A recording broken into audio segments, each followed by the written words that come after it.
हरिओम। इससे पहले की वीडियो में हमने जाना था यदि हमें शनि पर्वत पर किसी प्रकार के दोष दिखाई दें तो उसका उपाय हम किस प्रकार से करते हैं।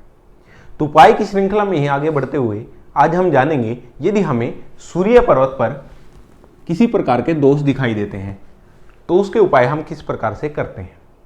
तो सूर्य पर्वत हमें हाथ में, ये जो हमारी अनामिका उंगली है बिल्कुल इसके नीचे और हृदय रेखा तक यदि हम 2 लाइनें लें तो यहाँ पर हमें सूर्य पर्वत अपना दिखाई देता है। इसे हम सूर्य पर्वत कहते हैं।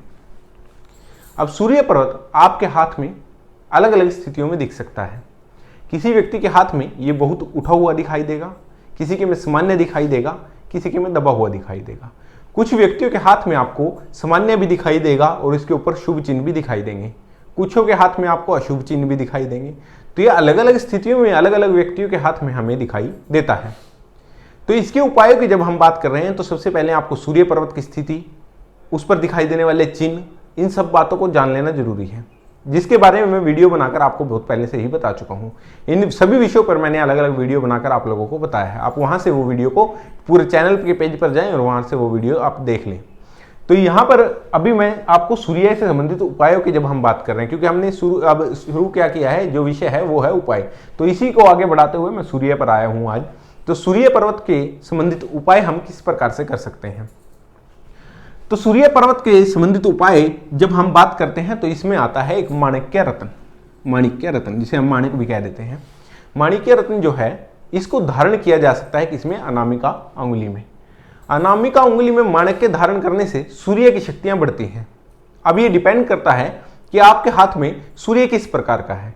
यदि आपके हाथ में अशुभ प्रकार का सूर्य है या फिर शुभ है या अशुभ है, ये दोनों तरह का सूर्य है आपके हाथ में है, या अशुभ हो या शुभ हो, तो माणिक्य रत्न का जो कार्य है वो ये है कि माणिक्य रत्न जो है वो सूर्य की जो शक्तियां हैं उसको बढ़ा देता है, उसको बढ़ा रहा है, किसको, सूर्य की शक्तियों को। तो आपके हाथ में यदि सूर्य अशुभ है तो अशुभ शक्तियां बढ़ जाएंगी, और यदि शुभ है तो शुभ शक्तियां बढ़ जाएंगी। ये दोनों विषय अलग अलग होते हैं। तो आप जिसके हाथ में अशुभ सूर्य को देखते हैं तो उसके कभी भी ये नहीं कहना चाहिए कि आप माणिक्य डाल लें। यदि सूर्य की पावर कम है परंतु सूर्य अपनी शुभ स्थिति में, अच्छी स्थिति में है, परंतु वो पावरफुल नहीं है, उसे पावर उतनी अधिक नहीं मिल पा रही जितनी की आवश्यकता है, तो हम उस व्यक्ति को माणिक डालने को बोल सकते हैं। ये आपको पूर्णतः अगर आप देखें किसी व्यक्ति की कुंडली में तो वहां पर बिल्कुल स्पष्ट हो जाता है कि सूर्य अपनी कौन सी स्थिति में और कैसे है। और जिनको हाथ देखने का अभ्यास है वो आपको हाथ देखकर भी ये बातें बता सकते हैं। तो ये विषय में हमें ध्यान रखना चाहिए जब हम रत्नों की बात करें, ये हमें हमेशा ही ध्यान रखना चाहिए, चाहे वो किसी भी ग्रह से संबंधित हम रत्न की बात कर रहे हो। कभी भी नीच ग्रह के रत्न हम किसी को नहीं डाल सकते। रत्नों के बारे में आपको अलग से वीडियो बनाकर भी एक दिन बताऊंगा। तो ये सूर्य की बात हम कर रहे हैं। और यदि आपका सूर्य अब अशुभ स्थिति में है तो हमें उसके किस प्रकार से उपाय करने चाहिए, ये आज का हमारा मूल विषय है। यदि आपके हाथ में सूर्य दबा हुआ है या उसके ऊपर किसी प्रकार के अशुभ चिन्ह दिखाई दे रहे हैं तो उससे हमें सूर्य मुद्रा में ध्यान करना चाहिए। अब सूर्य मुद्रा होती कैसे है यह आप अपने योगाचार्य से पूछ सकते हैं, परंतु सूर्य मुद्रा के बारे में आपको कुछ बता देता हूं। जैसे कि अनामिका जो उंगली है इसको मिलाकर ऐसे यदि हम ध्यान करें, अंगूठे के नीचे अपनी अनामिका उंगली को अंगूठे के मूल तक लेके आए और ऊपर से अंगूठे को ऐसे डालें तो ये हमारी सूर्य मुद्रा कहलाती है। अब इसे कैसे करना है, किस प्रकार से करना है, किस समय आपके लिए ठीक रहेगा, ये सब आप अपने योगाचार्य से पूछ सकते हैं। उसी के अनुसार आप ये सब कार्य को करें। तो सबसे पहले उपाय होता है ये मुद्रा का नित्य हर रोज अभ्यास करना, सूर्य मुद्रा का। अब सूर्य मुद्रा का अभ्यास करने से होता क्या है कि जो आपके हाथ के नीचे, सूर्य पर्वत के नीचे जो हृदय रेखा जा रही है ये भी अच्छी शुभ स्थिति में आ जाती है, इससे संबंधित दोषों में भी कमी आती है।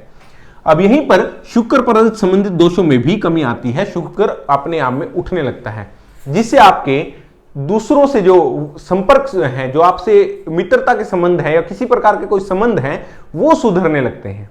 अगर वो सुधरने लगते हैं तो निश्चित रूप से आपके लिए वो शुभ कार्य होंगे और शुभ होने लगेगा सब कुछ, और सूर्य पर्वत ठीक हो रहा है। तो ये सब करना व्यक्ति के लिए आवश्यक है, उन व्यक्तियों के लिए जिनको इस प्रकार की समस्या है। अब सूर्य पर्वत कारक किन चीजों का, सूर्य पर्वत जो सरकारी नौकरी में लगे हैं, प्रशासनिक कार्य में लगे हैं या फिर राजनीतिक कार्य में लगे हैं। इस प्रकार के कार्यों पर ही सूर्य अधिक प्रभाव डालता हुआ हमें दिखाई देता है। इन सब हाथों में जब हम देखें जिनकी सरकारी नौकरी पे है, राजनीति से संबंधित व्यक्ति है या कोई कलाकार है, बहुत प्रतिष्ठित है, तो कुछ समय में उनको आने के प्रॉब्लम होने लगती है जब सूर्य पर्वत पर किसी प्रकार का कोई अशुभ चिन्ह दिखाई दे, तो उससे समस्याएं होती हैं। पर वो समस्याओं का हल हो सकता है इन सभी उपायों के द्वारा। इनको करें, निश्चित रूप से आपको रिलैक्स फील होगा। अब ये सब समस्याएं व्यक्ति के जीवन में, हर व्यक्ति के जीवन में लगभग आती रहती हैं। कभी किसी व्यक्ति के हाथ में किसी प्रकार की समस्या हमको देखने को मिलती है, तो उसी के अनुसार हम उपाय करते हैं। तो सूर्य पर्वत के ऊपर किसी भी प्रकार का यदि कोई अशुभ चिन्ह दिखाई दे, तो हम इस प्रकार से हम उसे कह सकते हैं कि आप सूर्य मुद्रा में ध्यान करें। और माणिक्य रत्न आपको तभी डालना है जब उसका सूर्य पर्वत शुभ स्थिति में है, परंतु उसको बहुत अधिक प्रभाव नहीं दे रहा है, तब आपको उसको माणिक्य रत्न डालने को बोलना है। अब हम बात करते हैं, एक स्तोत्र आता है जिसे हम कहते हैं आदित्य हृदय स्तोत्र। ये स्तोत्र यदि आप इसका पाठ करें, प्रतिदिन इसका पाठ करें, तो सूर्य संबंधित समस्याओं में बहुत अधिक लाभ आपको मिलेगा यदि आप इसका पाठ नित्य कर्म में करते हैं, हर रोज करते हैं सुबह उठ के। तो ये सूर्य से उपासना संबंधित विषय होते हैं। यदि आप इसकी उपासना करते हैं, डेली हर रोज आदित्य हृदय स्तोत्र का पाठ करते हैं, तो ये भी बहुत शुभ होता है जिनके हाथ में सूर्य की स्थिति अच्छी नहीं है। ये करने से बहुत अधिक लाभ होता हुआ आपको दिखाई देगा, ये स्पष्ट रूप से प्रभाव आपको दिखाई देंगे। अब दूसरा आता है सूर्य उपासना। वैसे तो ये स्तोत्र का भी सूर्य उपासना में ही आता है, परंतु सूर्य उपासना हम कैसे कर सकते हैं? कोई बच्चा है, कोई पढ़ा लिखा नहीं है, वो स्तोत्र का पाठ नहीं कर पा रहा है, उसको बहुत सी प्रॉब्लम है या उसके पास समय नहीं, तो आप किसी भी प्रकार से करें। तो ये सूर्य उपासना का मतलब यहां पर आता है कि सूर्य को जल देना, ये सबसे अच्छी उपासना होती है। यदि आप सुबह उठकर सूर्य के निकलते समय आप उसे जल दें, सूर्य को जल दें, अर्घ दें, तो वो बहुत शुभ माना जाता है। ऐसा करने से आपके दृष्टि दोषों में भी कमी आती है। तो ये करने से भी आपके सूर्य को बहुत बल मिलता है, सूर्य सामान्य स्थिति में आता है, किसी प्रकार का कोई दोष उसके ऊपर प्रभावशाली नहीं होता। तो ये सब कार्य भी हम कर सकते हैं, यानी सूर्य को जल देना इसमें से एक है। सूर्य की उपासना के साथ साथ हम सूर्य मंत्र का भी उच्चारण कर सकते हैं, सूर्य के बीज मंत्र का भी जाप कर सकते हैं। अब सूर्य से संबंधित अन्य उपाय, जैसे जल देने का जो समय है, जल देने का समय बहुत महत्वपूर्ण होता है। ये नहीं है कि आप 11-12 बजे दोपहर के समय में जाकर जल दें, ये नहीं। सुबह जिस टाइम सूर्य निकलता है उसी समय हमें सूर्य को जल देना चाहिए। और सूर्य की निकलती हुई किरणों को यदि हम शरीर पर धारण करें, यानी कि शरीर पर ग्रहण करें, उन किरणों को जब हमारे शरीर पर पड़ती हैं तो बहुत से रोग कम होते हैं। उस समय सूर्य का जो प्रभाव है वो अलग ही तरह का दिखाई देता है।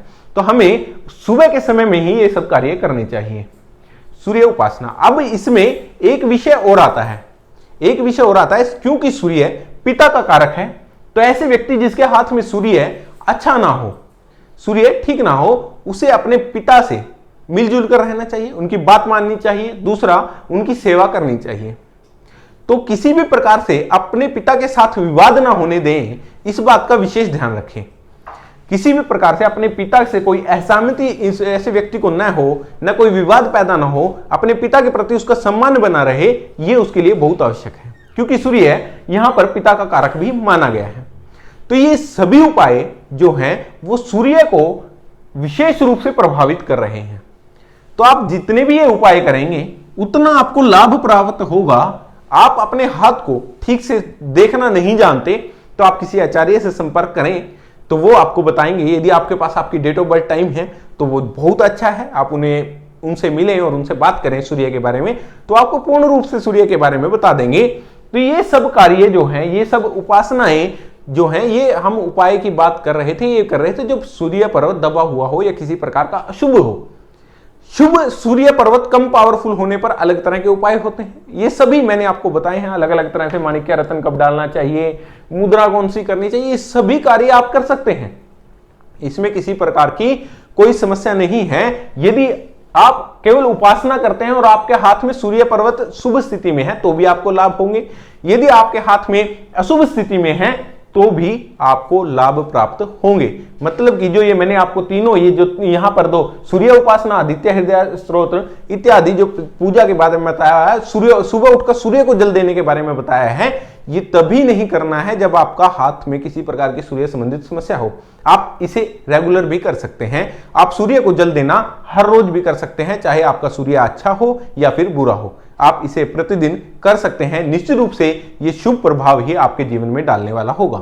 तो आज मैंने आपको बताया सूर्य पर्वत पर दिखाई देने वाले अशुभ संकेत या फिर सूर्य पर्वत की स्थिति शुभ ना हो तो उसके संबंध में हम किस प्रकार के उपाय कर सकते हैं। मिलते हैं किसी ऐसी वीडियो में, तब तक के लिए हरिओम।